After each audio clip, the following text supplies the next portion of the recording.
Oi, pessoal. Coronavírus, nuvem de gafanhotos, terremoto no México, nuvem de poeira, uma possibilidade de epidemia de Zika vírus, vários outros acontecimentos, várias outras coisas, vários outros sinais na natureza, na sociedade em geral, na religião. Muitos estão até mesmo acreditando que as pragas do Egito estão voltando a acontecer. Eu estava vendo nas redes sociais alguns levantando essa questão. Particularmente, eu não acredito que as pragas estão acontecendo ou que irão acontecer. As pragas do Egito foi com o intuito lá de Deus manifestar a glória dele, o poder dele ali a Faraó, para que Faraó libertasse o povo de Israel. Isso tudo que está acontecendo, eu creio que são sinais que antecedem a volta de Jesus. Por que eu creio que são sinais que antecedem a volta de Jesus? Não são as pragas do Egito que estão acontecendo novamente. No Evangelho aqui de Lucas, no capítulo 21, versículo 9, 10 e 11, diz assim: E quando ouvirdes de guerras e sedições, rumores de guerras, não vos assusteis, porque é necessário que isso aconteça primeiro, mas o fim não será logo.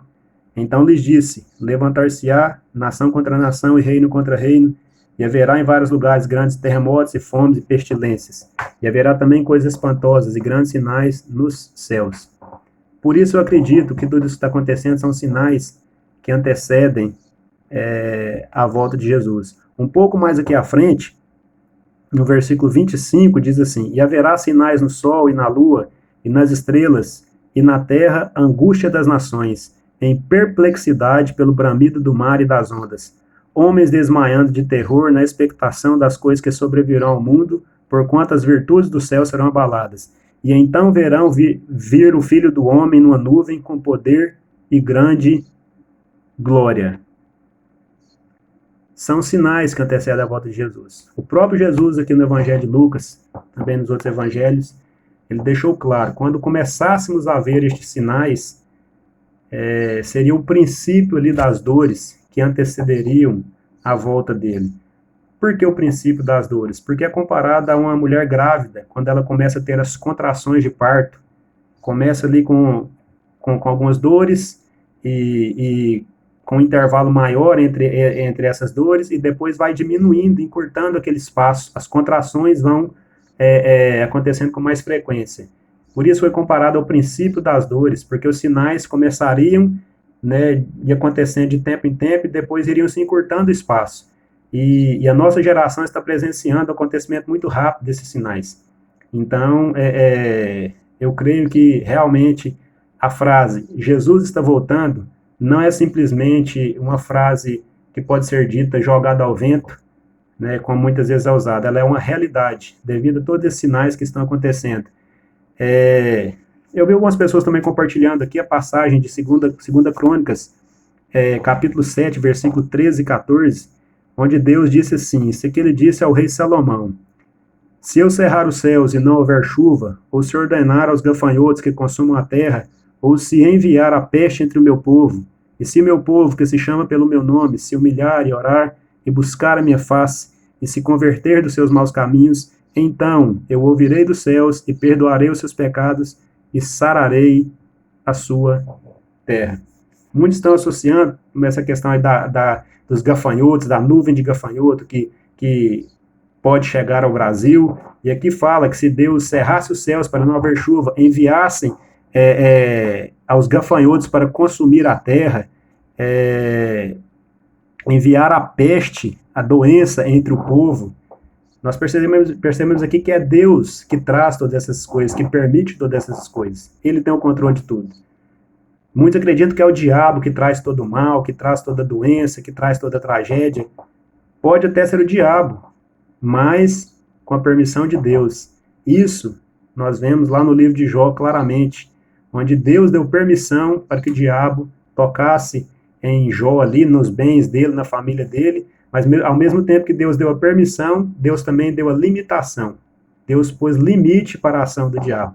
Então tudo é Deus que permite, é Deus quem executa. Ele tem o controle e o domínio de tudo. Aqui fala: se o meu povo, que se chama pelo meu nome, se humilhar e orar, buscar a minha face e se converter dos seus maus caminhos, então eu ouvirei dos céus e perdoarei os seus pecados e sararei a sua terra. É um momento de clamar, é um momento de orar, de buscar a face de Deus, é um momento de nós nos convertermos dos nossos maus caminhos. Eu creio que todos esses sinais que estão acontecendo, uma oportunidade que Deus está nos dando de nos arrepender dos nossos pecados, de nos converter dos nossos maus caminhos, porque todos nós temos muitos maus caminhos. Então, através desses sinais que vêm abalar a terra, é Deus tentando nos despertar, nos dando um alerta, para que a volta de Jesus está próxima, porque a volta de Jesus está próxima. Então, Deus está nos conclamando a nos converter. Arrependei-vos e convertei-vos, porque é chegada a vós o reino de Deus. Arrependei-vos e crede no Evangelho. Arrependei-vos e convertei-vos. A Bíblia é cheia de passagens falando sobre arrependimento e conversão. Então, o próprio Jesus, no começo do seu ministério, ele começou pregando isso. Arrependei-vos porque é chegado a vós o reino de Deus. Então, que possamos ver em todos esses acontecimentos, em todos esses sinais, uma oportunidade que temos de despertar, de nos desapegar um pouco das coisas deste mundo, dessa vida, e nos apegar às coisas do reino de Deus, a buscar a face de Deus, a buscar arrependimento, a buscar transformação. No Evangelho de Lucas, aqui no capítulo 21, no versículo 34, diz assim: E olhar por vós, não aconteça que os vossos corações se carreguem de glutonaria, de embriaguez e dos cuidados da vida, e venha sobre vós de improviso aquele dia, porque virá como um laço sobre todos os que habitam a face de toda a terra. Vigiai, pois, em todo o tempo, orando, para que sejais havidos por dignos de evitar todas essas coisas que hão de acontecer e de estar em pé diante do Filho do Homem. E olhai por vós, não aconteça que os vossos corações se carreguem das coisas dessa vida, glutonarias, bebedices, orgias, mentiras, todas as obras da carne, da qual a Bíblia nos alerta que os que cometem tais coisas não herdarão o reino de Deus. E para que aquele dia não venha sobre nós de surpresa, nós devemos estar vigiando, devemos estar atentos. Vigiai, pois, em todo tempo, orando, para que sejais havidos por dignos de evitar todas essas coisas, estar em pé diante do Filho do Homem. A Bíblia nos faz um chamado. Em todos esses acontecimentos, vamos parar para refletir. São coisas espantosas, são coisas difíceis, mas necessárias de acontecer. Já estava decretado por Deus, já estava decretado que isso aconteceria, e o próprio Jesus disse isso. Então vai acontecer, isso é só o princípio, muitas outras coisas ainda irão acontecer. Vamos estar atentos, vamos estar vigilantes, buscando em Deus o arrependimento dos nossos maus caminhos, buscando nos converter dos nossos maus caminhos. Eu vi uma frase na internet, eu não me lembro o autor, eu quero tomar a liberdade de usá-la para finalizar a minha mensagem. Dizia mais ou menos assim: a volta de Jesus nunca esteve tão próximo como agora. É seu direito não acreditar, mas é o meu dever te avisar. Ok? Um abraço a todos, fiquem com Deus.